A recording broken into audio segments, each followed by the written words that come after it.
Shalom, shalom, bien-aimés. Nous continuons avec nos enseignements et aujourd'hui nous allons parler de « J'ai pas eu mon baptême d'eau, est-ce que je veux partir en enfer ?» Eh bien, bien-aimés, il y a des gens qui sont en train de faire circuler cette doctrine-là qui est une doctrine incroyable de faire croire aux gens que s'ils n'ont pas reçu leur baptême d'eau, eh bien, ils vont partir en enfer et ils sont en train de pousser les gens à avoir le baptême d'eau même quand ces gens-là ne le veulent pas ou ils sont dans des endroits où le Seigneur, où il n'y a pas de l'eau qui est disponible et qu'ils cherchent à tout prix à amener une condamnation sur ces gens-là. Mais bien aimé, c'est horrible que les gens sont en train de faire des choses pareilles.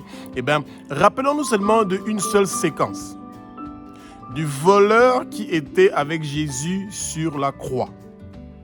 Et Jésus a dit à ce voleur-là, « Ce soir, tu seras avec moi dans mon royaume. » Alors, les gens qui sont en train de supporter cette doctrine-là, qui nous disent à quel moment ce voleur-là qui était avec Jésus sur la croix a reçu le baptême.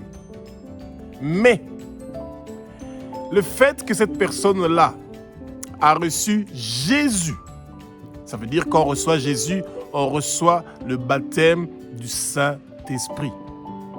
Et quand nous avons le baptême du Saint-Esprit, eh ben, nous faisons partie de la famille de Dieu. Dieu est esprit. Et ça veut dire que quand notre esprit reçoit le baptême du Saint-Esprit, quand nous recevons le Saint-Esprit, nous faisons partie de la famille de Dieu. Nous sommes ses enfants et donc nous avons le droit d'être dans la maison de notre Père qui est aux cieux. Que le Saint-Esprit prenne le contrôle de ma bouche pour que ce que je veux dire, que ce soit des paroles qui viennent pas de moi, que ce soit des paroles qui sont inspirées par le Saint-Esprit. Que les écailles tombent, que nos yeux s'ouvrent et nous allons connaître la vérité et la vérité va nous affranchir. Que le vent impétueux du Saint-Esprit commence à remplir le lieu où vous êtes, que vous soyez dans la plénitude du Saint-Esprit et que tout agent du monde de ténèbres, tout agent du monde des ténèbres qui pense qu'il peut vous empêcher de pouvoir recevoir cette vérité-là qui va vous délivrer, eh bien, tout leur travail est effacé par le sang précieux de Jésus, qu'il dégage de votre vie, qu'il sorte et qu'il vous laisse pour que vous puissiez recevoir cette vérité qui va vous délivrer, qui va vous ouvrir les yeux, qui va vous donner l'appétit de la prière et de la méditation de la parole, qui va vous donner l'appétit, la soif de mémoriser la parole et de bien la connaître pour que quand les gens viennent avec des doctrines mensongères comme ceux-là qui sont en train de dire que si vous n'avez pas reçu votre baptême d'eau, vous allez partir en enfer, eh bien, c'est faux et archi faux et que le Seigneur soit avec nous, bien-aimés. Et soyez rassurés que le Seigneur ne veut pas que vous mourrez, il veut que vous veniez dans son royaume, il veut que votre nom soit inscrit dans le livre de vie de l'agneau. Rassurez-vous, bien-aimés, vous n'allez pas mourir, vous allez vivre et déclarer les œuvres de l'Éternel des armées. Aucun accident ne va vous arriver, toute arme forgée contre vous ne va pas réussir et prospérer, tout empoisonnement contre votre boisson, votre nourriture ne va pas réussir et prospérer, toute maladie ou infirmité qu'on a préparée contre vous. En cette fin d'année 2025, en ce mois de décembre 2025, jusqu'à l'année 2026, ils ne vont pas réussir et prospérer. Humilions-nous, abaissons-nous, mettons-nous face contre terre devant notre Père qui est aux cieux et nous avons la victoire. Nous sommes plus que vainqueurs. Nous sommes plus que vainqueurs par celui qui nous a sauvés, Jésus, le roi des rois, le Seigneur des seigneurs. Et nous croyons qu'il est le Fils de Dieu, nous croyons qu'il est Dieu, nous croyons qu'il a versé son sang sur la croix de Golgotha. Et maintenant, nous disons au Satan, Satan, toi et tous les hommes forts et tous tes démons, on attache vos pieds, vos mains, vos coups et on ferme vos bouches. Nous vous ordonnons, nous vous commandons de sortir, de quitter, de dégager, de bouger, de partir au fin fond des lieux arides et de ne plus retourner dans notre vie. Vous avez plus de place et de pouvoir dans notre vie. Satan, tu n'as plus de place et de pouvoir dans notre vie. Pars au nom de Jésus. Quitte au nom de Jésus. Sortez, partez. Esprit de python, esprit de serpent, esprit de léviathan, tout esprit qui vient pour nous séduire, vous n'avez pas de place et de pouvoir dans notre vie. Esprit de Jézabel qui emmène des fausses doctrines, des fausses prophéties, des faux enseignements. Nous vous lions et nous vous jetons vers les lieux arides et vous n'avez plus de place et de pouvoir dans notre vie. Bien-aimés, ouvrez vos bouches, proclamez, dites au Seigneur des choses sur vos enfants, dites des choses sur vous, proclamez, prophétisez, dites de bonnes choses sur votre vie. Et la soif de recevoir la rosée du Seigneur, ses bénédictions. Et la soif de recevoir les faveurs du Seigneur. Que les faveurs du Seigneur commencent à descendre dans votre vie. Que les bénédictions du Seigneur commencent à descendre dans votre vie. Que les bonnes choses que le Seigneur avait prévues pour vous, que d'autres gens veulent arrêter cela, que ces bonnes choses-là ne soient arrêtées par personne, qu'ils viennent vers vous, que tous les gens que le Seigneur avait prévus pour vous bénir dans cette année 2025, en cette année 2026 qui va commencer, que tous ces gens-là puissent venir pour vous bénir comme le Seigneur l'avait prévu, que vous puissiez avoir un bon travail, que vous puissiez avoir un bon mari, que vous puissiez avoir des enfants. La stérilité n'est pas quelque chose qui a été prévu par le Seigneur. Nous savons qu'être un chômeur n'est pas quelque chose qui a été prévu par le Seigneur. Le Seigneur veut que nous travaillions pour que nous puissions prendre une bonne partie de notre argent selon la volonté de notre cœur pour pouvoir contribuer pour l'avancement de son royaume. Le Seigneur veut que nous soyons une bénédiction pour quelqu'un, pour les autres. Et c'est pour ça qu'il nous donne le Saint-Esprit, l'Esprit de Dieu, le conseiller, le consolateur, le médiateur, celui qui nous enseigne, qui est l'enseignant par excellence et qui va nous dire comment nous devons faire pour que nos noms soient inscrits dans le livre de vie de l'agneau, que le Seigneur demeure en nous, que sa parole demeure en nous, parce que nous avons soif de connaître Jésus personnellement. Nous avons soif de connaître le Père personnellement. Bien-aimés, ouvrez vos bouches, priez, demandez au Seigneur, réclamez les promesses qu'il y a dans la parole. Marc 15, du verset 15 jusqu'au verset 16, Marc 16, du verset 15 au verset 16, nous dit que nous allons partir partout dans le monde entier pour annoncer l'évangile du Seigneur. Et celui qui aura cru et qui sera baptisé, on ne parle pas de baptême d'eau, on parle de baptisé. Est-ce qu'on a dit celui qui sera baptisé d'eau? Non, on a dit celui qui sera baptisé. Et le baptême que nous recevons de Jésus et le baptême du Saint-Esprit, le baptême de Jean et le baptême de l'eau. Ce baptême-là est le baptême qui nous pousse à la repentance. Et la repentance, c'est quelque chose que nous faisons. Nous sommes en train de nous repentir donc de nos péchés. Nous abandonnons nos péchés. Ce que nous étions en train de faire dans le passé, nous arrêtons de faire ça. Confesser le péché, ça veut dire que nous disons au Seigneur que je regrette le péché que j'ai fait, je demande pardon pour mon péché. C'est la confession. Donc, on confesse nos péchés. Et la repentance, ce n'est pas la même chose que la confession. La repentance, c'est que nous abandonnons les péchés que nous étions en train de faire. Nous disons au Seigneur, Seigneur, j'abandonne les péchés que j'étais en train de faire. Je ne veux plus vivre la vie que j'étais en train de vivre avant. Et c'est ça la repentance. Et quand nous entrons dans l'eau, parce que nous voulons, si vous êtes quelque part, vous avez la possibilité d'avoir le baptême d'eau, et bien aimé, nous suivons ce que le Maître a fait. Jésus a accepté le baptême de l'eau. Nous aussi, naturellement, nous acceptons le baptême de l'eau.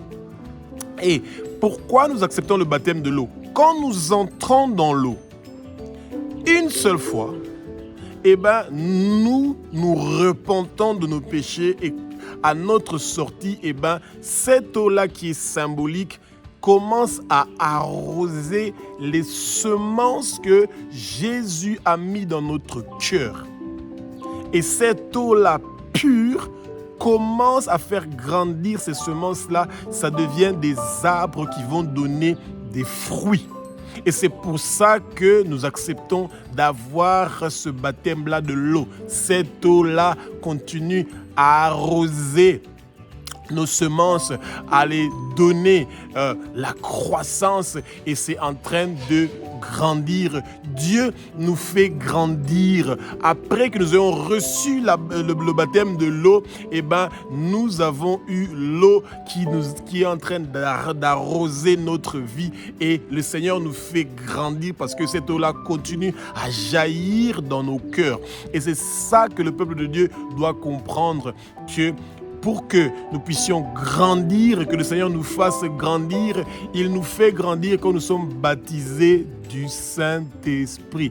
Pourquoi? Parce que c'est lui, l'enseignant par excellence, qui nous rend meilleurs, qui nous sépare de notre vie ancienne et que nous avons une nouvelle vie. Et c'est pour ça que comme nous sommes remplis du Saint-Esprit, nous avons le feu du Saint-Esprit, nous sentons le besoin de partir partout dans le monde entier pour témoigner ce que le Seigneur a fait pour nous, de pouvoir utiliser cette puissance que le Seigneur nous a donnée, cette puissance-là de guérir les malades, cette puissance-là de pouvoir changer la vie de beaucoup de gens, cette puissance-là de pouvoir amener le peuple de Dieu vers son maître, le Seigneur, le roi des rois, le Seigneur des seigneurs. Et c'est ça que les gens doivent se rappeler. Ça veut dire que le baptême que nous recevons dans l'eau, c'est le baptême de Jean. Et le baptême que nous recevons du Saint-Esprit, c'est le baptême que Jésus-Christ de Nazareth nous a promis. Il nous a promis de nous laisser l'Esprit de Dieu, le Saint-Esprit. C'est ce baptême-là que nous recevons.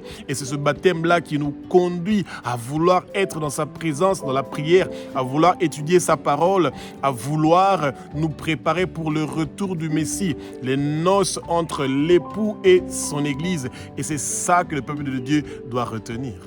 Le baptême d'eau est une recommandation. Ça veut dire que ce que le Seigneur a fait, nous aussi, nous le faisons.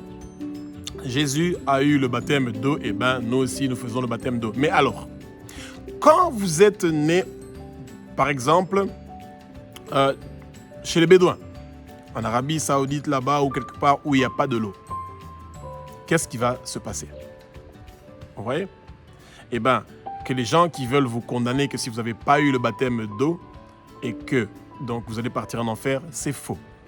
Mais par contre, si vous avez l'Esprit de Dieu et vous avez le Saint-Esprit et que vous vivez dans un endroit où l'eau est accessible, ça veut dire que vous allez vous sentir touché de faire les recommandations de Jésus.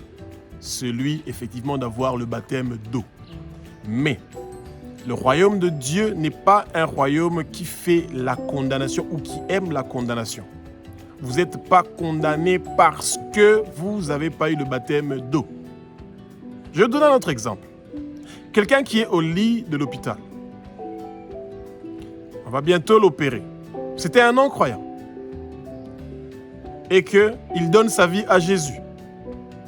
Il dit, je crois que Jésus est le Fils de Dieu, qu'il a versé son sang pour moi et je confesse tous mes péchés. Et je demande que Jésus vienne dans ma vie. Je l'accepte comme Seigneur, Sauveur et Maître de ma vie. Il reçoit Jésus. Et il n'a pas eu de baptême d'eau. Il part dans la salle d'opération, l'opération ne s'est pas bien passée, il est mort. Bien-aimé, je peux vous garantir que cette personne-là, à 1000%, il est parti au paradis. Parce qu'il a reçu Jésus. Parce qu'il a reçu la nouvelle naissance. Sans avoir eu le baptême. Que les gens qui sont en train de chercher à amener cette doctrine-là pour faire peur au peuple de Dieu, qu'ils arrêtent de faire cela. C'est chercher à limiter les gens. Si vous avez la possibilité d'avoir le baptême d'eau, faites-le. Et si vous n'avez pas eu cette possibilité-là d'avoir le baptême d'eau, ne pensez pas que vous allez partir en enfer parce que vous n'avez pas eu le baptême d'eau. Le baptême du Saint-Esprit est un baptême qui transforme notre vie. Le baptême du Saint-Esprit change notre vie. Nous devenons une autre personne. Et c'est pour ça que nous voulons absolument avoir le baptême du Saint-Esprit. Nous voulons avoir le baptême du feu du Saint-Esprit. Recevez le baptême du feu du Saint-Esprit. Recevez le baptême du feu du Saint-Esprit. Recevez le baptême du feu du Saint-Esprit. Quand vous allez ouvrir votre bouche pour parler, eh ben, le feu va sortir de votre bouche. Il va brûler tous les péchés. Il va brûler toutes les incantations. Il va brûler tous les envoûtements. Il va brûler toutes les chaînes et les liens. Toutes les chaînes qu'on avait attachées, vos pieds, vos mains, vos coups. Toutes les chaînes qu'on avait attachées, les pieds, les mains, le cou. Et fermer la bouche des gens qui sont devant vous. Les gens qui sont avec vous. Eh bien, le feu qui vient, qui sort de votre bouche, va faire ce travail-là, bien-aimé. Eh bien, c'est pour ça que nous devons être baptisés du feu du Saint-Esprit, parce qu'il n'y a rien qui résiste au feu. Quand le feu est en train de venir, eh bien, vous allez voir les merveilles qui sont en train de se passer. Bien-aimé, vous avez vu à Hong Kong, il n'y a pas longtemps, 7 bâtiments qui étaient en train de prendre le feu. Personne n'avait accès à ces bâtiments-là. C'était irrécupérable. Quand le feu est en train de sortir de votre bouche, quand vous êtes en train de parler au nom de Jésus et que vous êtes en train d'utiliser ce feu-là que le Saint-Esprit vous a donné, rien ne peut vous arrêter. Il n'y a aucune chose que le monde de ténèbres a de préparer contre vous ou contre ce que vous êtes en train de faire ne va réussir ou prospérer. Bien-aimés, c'est une arme incroyable. Ce feu que le Saint-Esprit nous donne, c'est une épée qui est en train de détruire tout ce qui vient sur notre chemin pour nous empêcher, pour mettre des obstacles, des barrières, des limitations pour que nous puissions avoir accès au Père. Le feu du Saint-Esprit est en train de nettoyer et de détruire toutes ces choses-là au nom de Jésus-Christ de Nazareth. Matthieu 3,11 nous dit que nous sommes baptisés par Jésus-Christ de Nazareth. Nous recevons le baptême du Saint-Esprit et nous recevons le baptême du feu. Et quand nous avons reçu le baptême du Saint-Esprit bien-aimé, ça veut dire que nous sommes enfants de Dieu, parce que nous avons reçu Jésus. Et quand nous avons reçu Jésus, ça veut dire qu'en tant qu'enfants de Dieu, nous sommes co-héritiers de Jésus, nous avons accès à la maison de notre Père. Et donc, ce n'est pas logique que les gens disent que parce que nous n'avons pas reçu le baptême d'eau, que nous partons en enfer. L'enfer est pour le Satan et tous les gens qui le suivent et qui reçoivent les faveurs du Satan. Et quand quelqu'un est mort sans avoir Jésus, sans l'avoir accepté, eh ben, il part vers le Satan et il va connaître la colère du Père. Que le peuple de Dieu se prépare. Dieu ne prend pas plaisir que nous, les êtres humains, nous partons en enfer. Dieu ne veut pas que nous partons en enfer. Il veut absolument que tous les êtres humains, de leur vivant, qui donnent leur vie à Jésus. Quand on est mort, on ne sait plus donner sa vie à Jésus. Dieu, Jésus, n'est pas un Dieu des morts. Il est un Dieu des vivants. Et c'est pour ça que c'est maintenant le moment. Si vous n'avez pas encore donné votre vie à Jésus, c'est le bon moment. Et c'est la meilleure décision que vous pouvez prendre pour que votre nom soit inscrit dans le livre de vie de l'agneau et que vous puissiez avoir la vie éternelle qui est une vie merveilleuse. Espérons que vous avez appris quelque chose et que si vous avez des questions, vous pouvez toujours nous texter ou vous pouvez toujours écrire un mot dans les commentaires et s'il y a un temps, on peut vous répondre. Et nous savons que le Seigneur a prévu des bonnes choses pour vous et nous savons que vous allez recevoir la paix, le repos que le Seigneur a prévu dans votre vie.